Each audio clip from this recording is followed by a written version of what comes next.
bienvenue dans cette nouvelle vidéo. Aujourd'hui, on va voir pourquoi il est important d'investir plutôt que d'épargner. Alors épargner, c'est vrai que c'est bien, c'est la base si on souhaite hausser son niveau de vie et s'enrichir.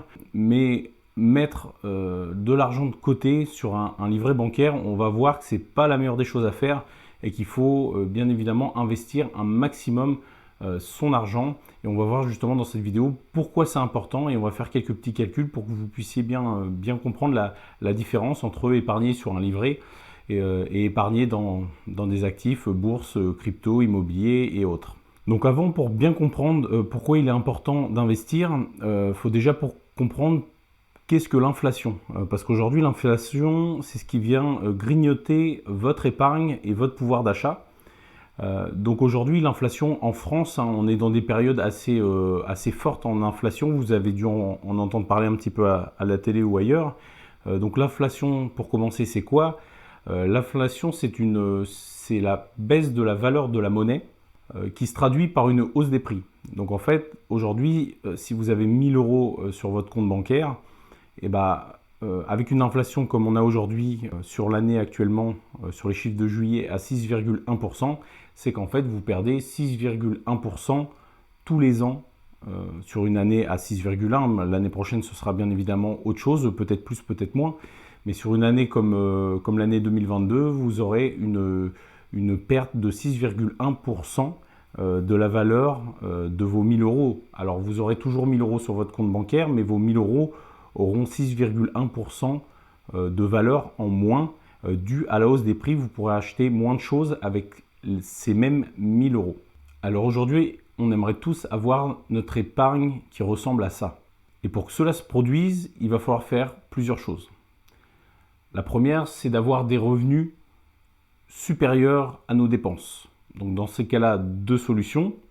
Essayer d'augmenter un maximum ses revenus de plusieurs manières. Avoir un travail où on gagne très très bien sa vie, ou alors cumuler un deuxième travail si le premier ne génère pas assez d'argent, ainsi de suite. Et la deuxième partie qui va être presque la plus importante, c'est que si on n'a pas trop de capacité à augmenter nos revenus, ou que c'est compliqué, on peut réduire nos dépenses.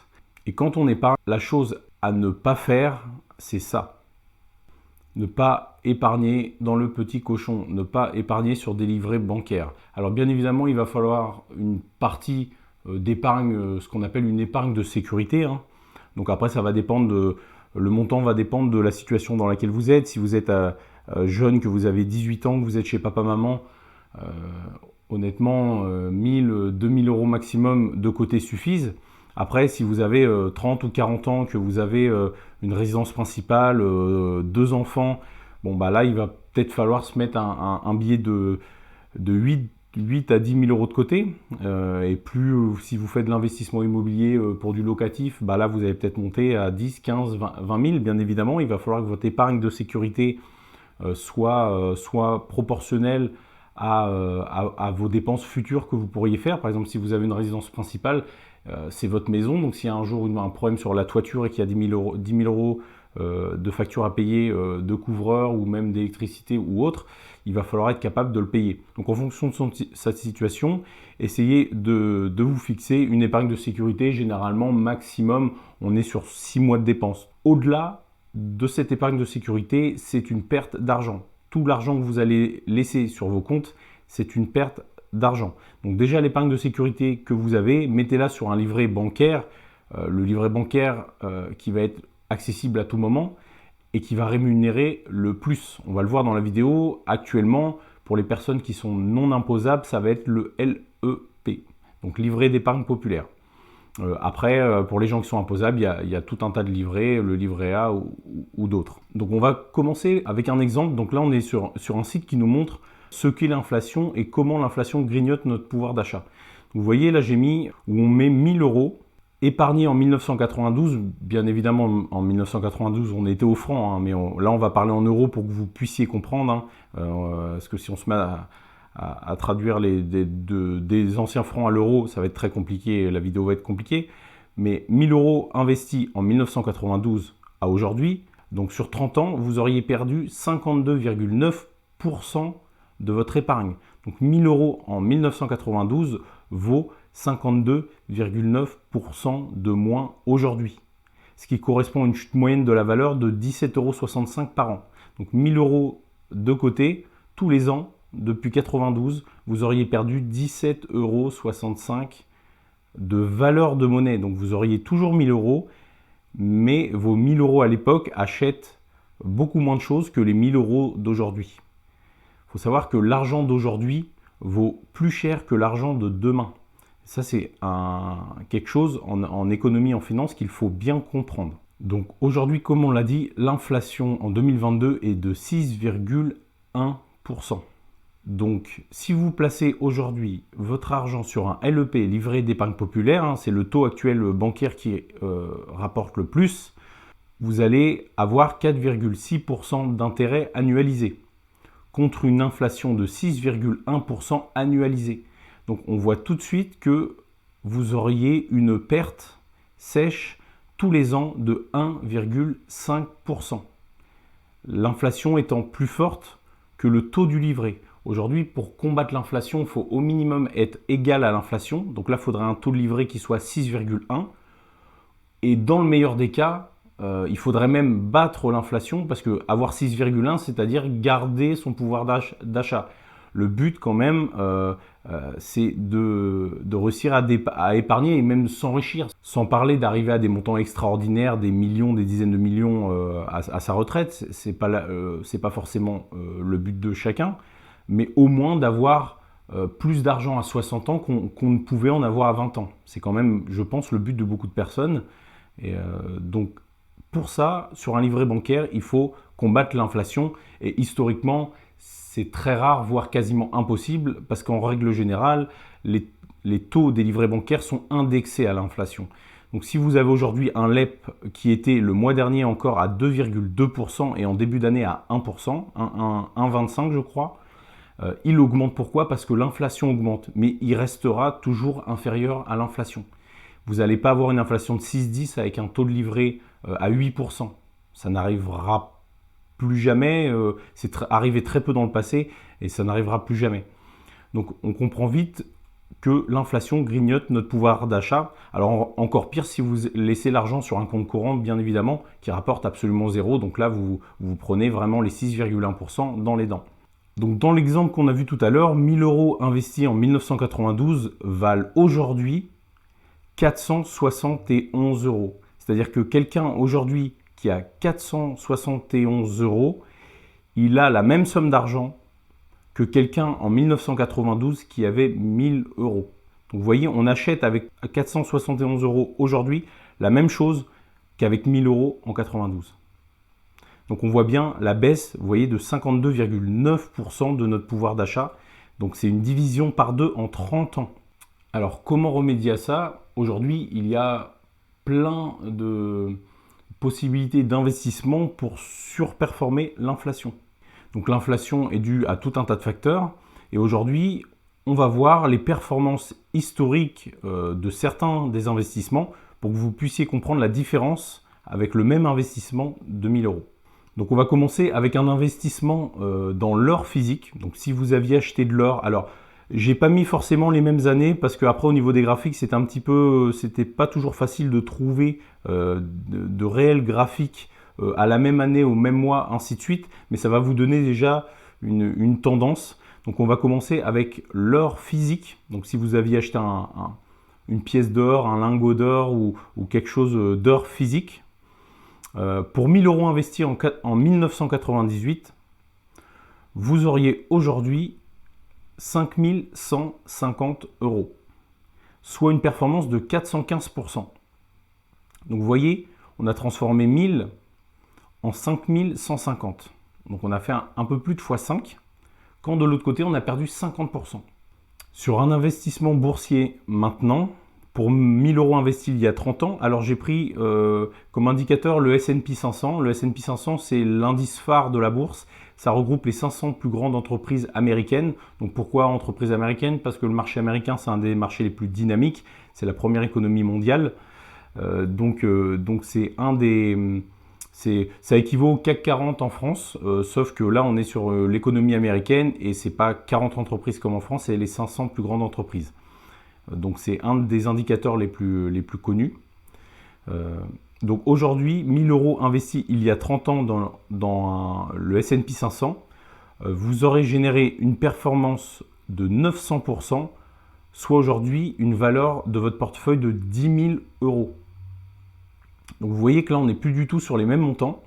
Et je me suis aussi amusé à le faire sur un secteur que j'aime beaucoup et que j'investis beaucoup, c'est les crypto-monnaies. Bien évidemment, la partie là va être à prendre avec des pincettes parce que les cryptos étant un marché très volatile, parce qu'il est très jeune, voilà, même si c'est un marché qui va progresser de dizaines, voire de centaines de milliards dans les années à venir, c'est encore un marché très jeune, donc à prendre avec des pincettes, mais c'est pour vous montrer un petit peu historiquement, voilà, là, pour 1000 € investis depuis 2014, dans le marché total des cryptos, on aura un retour sur investissement de 15 485%, soit 155 850 € en 8 ans seulement. Bien évidemment, je ne suis pas remonté à 2009 à l'historique du Bitcoin parce que là, on aurait des performances de plus de 10 millions de pourcents, donc ça rentrerait même pas dans les cases, moi, pour la vidéo. Donc on serait sur des milliards et des milliards de gains pour 1000 €. Donc ça n'aurait pas beaucoup de sens. Je me suis arrêté à 2014. Voilà, c'est juste pour vous donner une indication qu'on est encore sur des performances haussières, hein. Et donc là, il y en a beaucoup qui vont me dire justement, oui, mais c'est bien beau, mais d'un côté, tu as comparé 1000 € et tu as enlevé l'inflation de 52%, donc on est à 471 €. Et là, sur les marchés boursiers, tu nous dis que pour 1000 €, on serait à 900% de performance, donc 10 000 €. Et c'est pas l'inflation n'est pas intégrée. Alors justement, je vous ai fait le petit calcul avec la performance depuis 92 corrigée de l'inflation. Donc là, on peut voir que corrigé de l'inflation sur un investissement de 1000 €, on aurait une performance à 10 000 €. Moins l'inflation de 52,9%, on aurait aujourd'hui une valeur nette dans notre poche corrigée de l'inflation de 4 710 €. Donc vous voyez, on aurait un capital initial qui serait multiplié par 4,71 fois. Par rapport à d'un côté 1000 €, 471 € aujourd'hui, 1000 € de côté, 4 710 € aujourd'hui pour un investissement en bourse. J'ai pris la bourse parce que c'est un des investissements les plus connus. Alors j'ai fait exprès dans cette vidéo de ne pas mettre l'investissement immobilier, parce que l'investissement immobilier, c'est vrai qu'on est sur quelque chose de complètement différent, parce que l'investissement immobilier, c'est un peu plus complexe que ça. Bien évidemment, les prix augmentent tous les ans, en moyenne de 8,75% par an. Mais l'immobilier va avoir plusieurs nuances. Notamment, est-ce que c'est l'investissement dans des résidences principales, secondaires, locatifs? Est-ce que c'est des investissements dans des locaux commerciaux? Enfin, il y a plein d'investissements différents. Si on prend par exemple l'exemple d'un jeune qui avait investi, acheté sa résidence principale il y a 50 ans, on va prendre un jeune qui avait 20 ans, il a acheté sa maison il y a 50 ans, on va dire 50 000 €. Aujourd'hui, 50 ans après, donc il a 70 ans, sa maison en vaut peut-être 250 000 ou 300 000. Mais ça, c'est pas un investissement puisqu'au final, vous n'avez rien gagné parce que vous avez investi 50 000 € à l'époque. Vous avez peut-être une maison de valeur de 250 000 ou 300 000 € aujourd'hui. Mais il faut bien comprendre que c'est votre résidence principale. Donc si vous la vendez aujourd'hui 300 000 €, c'est très bien, mais il va falloir en racheter une. Donc vous allez racheter une maison aujourd'hui à la valeur du marché actuel. Donc vous aurez la même typologie de maison, à peu près les mêmes nombres de mètres carrés. Vous n'allez pas racheter au prix d'il y a 50 ans. Donc après, ça peut être valable éventuellement pour les gens qui ont investi il y a 50 ans, où là, ils auraient acheté, par exemple, une personne qui aura acheté 10 maisons à 50 000 €. Elle en aurait gardé une pour elle. Donc là, elle n'aurait pas fait de plus-value puisqu'il aurait fallu se reloger 50 ans après. Par contre, sur les 9 autres, non seulement il y aurait eu certainement des locataires dans ces logements-là, donc c'est un crédit que la personne n'aurait pas payé, c'est le locataire qui aurait payé le crédit, en grande partie, ou en totalité. Et en plus de ça, 50 ans après, si le petit papy qui a 70 ans, il décide de vendre tous ses biens et de garder uniquement sa maison, et si tous ses biens valent 300 000, en gardant le même exemple, et ben vous feriez 300 000 par 9. Donc là, il y aurait 2 700 000 € au bout de 50 ans qui arriveraient dans les poches de ce petit papy-là parce qu'il a multiplié le nombre d'achats immobiliers. Donc c'est aujourd'hui pour cette raison que je ne l'ai pas inclus dans mon calcul. À titre d'exemple, si je l'avais inclus dans le calcul, la performance en immobilière serait un peu moins bonne que la bourse parce que historiquement, la bourse, on est à peu près sur 10% de gains annuel tous les ans historiquement depuis 40 ou 50 ans, depuis qu'on est capable de faire des statistiques boursières. Donc on est à peu près sur 10% de gains annuels. Et sur l'immobilier, on est à 8,75. Donc on est un petit peu en dessous, on est très proche. Et par rapport à l'or, on est aussi supérieur, parce que l'or c'est plutôt 4, 5, 6% de gains. Et je vous exclus les cryptos et notamment le Bitcoin qui lui est sur des montants qui n'ont plus de sens. Donc voilà pourquoi il est important d'investir plutôt que d'épargner. Donc laissez-vous un petit matelas de sécurité en fonction de divers éléments, l'âge que vous avez, les besoins que vous avez tous les mois. Essayez de réduire vos besoins et d'augmenter vos revenus. Épargnez un petit peu, mais surtout investissez. Investissez et diversifiez vos investissements. Comme vous pouvez le voir, il y a quand même des différences énormes entre d'un côté avoir 471 € et de l'autre côté avoir 4700 €. Et on l'a fait sur 1000 €. Imaginez sur 10 000 €. Sur 10 000 €, vous auriez plus que 4710 € d'un côté pour de l'autre côté avoir 47 000 €. Donc, et imaginez quelqu'un qui a 100 000 et ainsi de suite. Donc plus vous avez d'argent, plus la perte est importante. D'où l'importance de commencer l'investissement tôt. Et on va regarder juste quelques graphiques pour vous montrer, surtout pour les gens qui ont peur d'investir, parce que souvent c'est ça, c'est qu'on a peur d'investir et on n'investit pas parce qu'on se dit, comme là en ce moment, la bourse elle a perdu 20 ou 30%, on se dit bah oui, mais si j'avais mis de l'argent en bourse, j'aurais perdu 20 ou 30%. Oui, si vous l'aviez mis au début d'année, c'est sûr que vous auriez perdu 30%. Mais si vous l'aviez mis il y a 10 ans, vous seriez à des performances de centaines de pourcents. Donc en fait, voilà, aujourd'hui vous pouvez voir là dans ce graphique-là, alors il remonte très très loin, il remonte en 1871 ce graphique, où on a une performance magistrale. Vous voyez, ça ne fait que monter. Alors bien évidemment, des fois, vous avez des crashs comme celui-ci, comme plein de petits micro-crashs ici de 10, 15, 20, 30%. Regardez encore ici. Mais historiquement, on se redresse toujours et on va toujours sur un point plus haut que le précédent. Donc là, c'est sur l'indice S&P 500. Là, on va être sur la capitalisation totale des crypto-monnaies, donc ça remonte qu'à 2014 ou 2015. Donc on voit que c'est une courbe aussi exponentielle qui ne fait que de monter, même si vous voyez, il y a des grosses corrections, mais ça finit toujours par remonter plus haut.